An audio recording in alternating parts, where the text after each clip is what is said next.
Hi, SPtoday ചാനലിലെ മറ്റൊരു വീഡിയോയിലേക്ക് എല്ലാവർക്കും സ്വാഗതം. ഇന്ന് നമ്മൾ പരിചയപ്പെടുത്താൻ പോകുന്നത് ഞാൻ 1.5 വർഷം മുമ്പ് വാങ്ങിയ ഒരു ഇലക്ട്രിക് സ്കൂട്ടറാണ്. അതിൻ്റെ ഡീറ്റെയിൽസുമായിട്ടാണ് പോകുന്നത്. നേരെ വീഡിയോയിലോട്ട് പോകാം.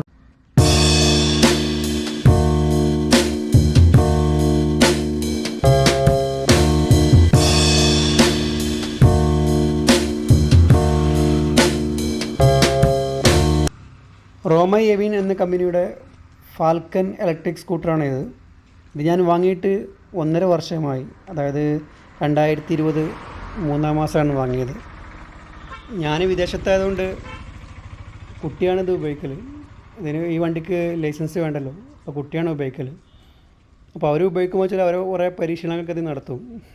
ഇതിൻ്റെ ഫ്രണ്ടേജിലും സൈഡിലൊക്കെ കണ്ടാൽ എനിക്കറിയാം. എന്താ വെച്ചാൽ എക്സ്ട്രാ പെയിൻറ്റ്, അതേപോലെ സ്പ്രേ പെയിൻ്റ് അല്ല, ലോക്കൽ പെയിൻറ്റ് വാങ്ങിയിട്ടല്ലോ, അതൊക്കെ അടിച്ചത് പരീക്ഷണമൊക്കെ നടത്തിയിട്ട് ആകെ ഒരു വൃത്തികേടാക്കിയിട്ടുണ്ട് സൈഡിലൊക്കെ. ഈ വണ്ടിക്ക് 2 മെയിൻ ഭാഗങ്ങളുള്ളത്.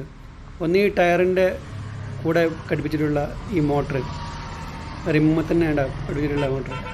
പിന്നെ രണ്ടാമതായിട്ട് പിന്നെ മേലെ ഉണ്ട് ബാറ്ററി ഉണ്ടല്ലേ, മേലെ ഒരു ബാറ്ററി ഉണ്ട്. നിങ്ങൾ ഇത് രണ്ടുമാണ് ഈ വാഹനത്തിൻ്റെ മെയിൻ 2 പാർട്ടുകൾ.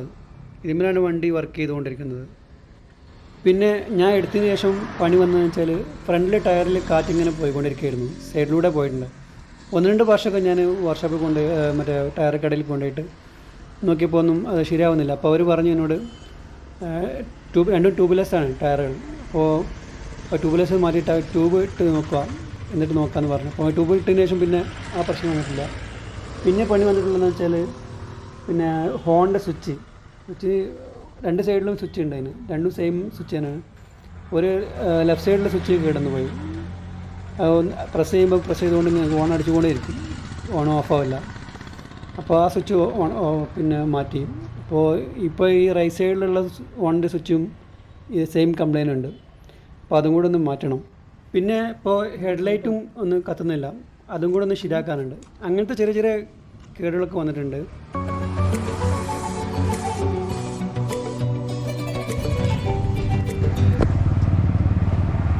ആയിട്ട് മാസ്ക് എത്ര? ഇതെൻ്റെ ചെറിയ മകനാണ്. വേറെ 2 ഇരട്ട കുട്ടികളുണ്ട്, ഒരാണിൻ്റെ പെണ്ണും. അതിൽ മകനാണ് ഈ വണ്ടി ഉപയോഗിക്കൽ. വണ്ടി ഓടിക്കൊണ്ടിരിക്കുമ്പോൾ മീറ്റർ ബോർഡിൽ ഇങ്ങനെ ലാസ്റ്റ് ഹൈ സ്പീഡിൽ 28 കാണിക്കൽ. പക്ഷേ അത് വണ്ടി അത്യാവശ്യം സ്പീഡ് ഉണ്ടാവും, ഒരു 40 സ്പീഡൊക്കെ ഉണ്ടാവും. പിന്നെ ഈ സ്കൂട്ടറിന് സൗണ്ട് തീരെ ഇല്ല. അപ്പോൾ വളവിലും തിരിലൊക്കെ ഹോൺ അടിച്ചിട്ട് പോകണം, അല്ലെങ്കിൽ അപകടം ഉണ്ടാകാൻ സാധ്യത കൂടുതലാണ്.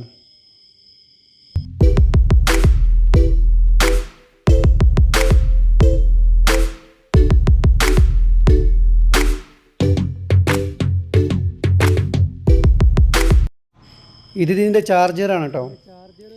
ഇത് ചാർജർ ഒരു വയറിൻ്റെ ഒരു അറ്റം 2 പിന്നാണ്. സാധാ നോർമൽ പ്ലഗിലേക്ക് കുത്തി കൊടുക്കാം. പിന്നെ ഒരറ്റം നമ്മൾ പിന്നെ ഇതിൻ്റെ ഈ ഹോൾഡറിൽ കണക്ട് ചെയ്ത് കൊടുക്കാം. ഇത്രയേ ഉള്ളൂ. ഇതിൻ്റെ ഫ്രണ്ടിലേക്ക് വരികയാണെങ്കിൽ ഇവിടെ ഒരു ഹോൺ സ്വിച്ച് ഉണ്ട്, ഉണ്ടല്ലേ. ഇനി ഞാൻ ഇതിൻ്റെ ബ്ലൂടൂത്ത് ഒന്ന് ഓണാക്കി നോക്കാം. ഓക്കെ,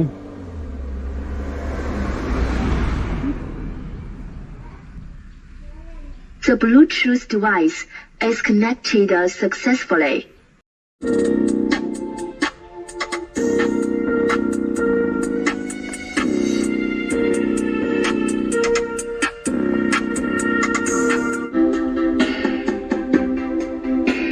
അത്യാവശ്യം നല്ല സൗണ്ട് ഉണ്ട് കേട്ടോ.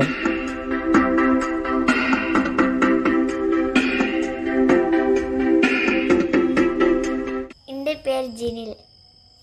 ഇവിടെ പവർ സ്വിച്ചാണ്, അതായത് പവർ സ്വിച്ചാണ്. പിന്നെ ഇത് ബാറ്ററി ഉള്ള സ്ഥലമാണ്. ഇതാണ് ഈ സ്കൂട്ടറിൻ്റെ ബാറ്ററി. ഇത് നേരത്തെ കണ്ട മകനാണ്, ചെറിയ മകന്. അവനക്ക് സംസാരിക്കുന്ന നിർബന്ധം, അപ്പോൾ അത് വോയിസ് ഇട്ടാണ്. അപ്പോൾ ഇതാണ് ബാറ്ററി. ഓക്കെ, പിന്നെ ഇതിനല്ല ഫുഡ് സ്പേസ് ഉണ്ട് കേട്ടോ. നമ്മളെ വെസ്പ പോലൊക്കെ സ്കൂട്ടി പോലൊക്കെയാണ് ഇതിൻ്റെ ഇത്. അപ്പോൾ ഒരുപാട് സാധനങ്ങളൊക്കെ കൊണ്ടുവരാം. ഞാനതിൽ ഗ്യാസും സിമൻ്റ് അടക്കം കൊടുത്തിട്ടുണ്ട്. ഒരു പ്രശ്നമില്ല. പിന്നെ നമ്മൾ സ്വിച്ച് ഓൺ ആക്കി കഴിഞ്ഞാൽ മേലെ 00 ഉണ്ടാവും, അത് സ്പീഡിൻ്റെയാണ്. പിന്നെ താഴെ വോൾട്ടേജ് ഉണ്ടാവും. 64 65 ഒക്കെ ആണെങ്കിൽ ഫുൾ വോൾട്ടാണെന്നാണ് കണക്ക്. അപ്പോൾ ആ 65 വോൾട്ടിലൊക്കെ നമുക്ക് ഒരു 80 കിലോമീറ്റർ വരെയൊക്കെ വണ്ടി ഓടിക്കാം. പിന്നെ ഒരു 6 മണിക്കൂർ ഒക്കെ ചാർജ് ചെയ്ത് കഴിഞ്ഞാൽ ഒരു 40 സ്പീഡിൽ ഒരു 80 കിലോമീറ്ററൊക്കെ ഓടിക്കാൻ പറഞ്ഞല്ലോ, 80 കിലോമീറ്ററൊക്കെ ഓടിക്കാം. ഇത് ഞാൻ വാങ്ങുന്ന സമയത്ത് 49,500 ആയിരുന്നു ഇതിൻ്റെ വില.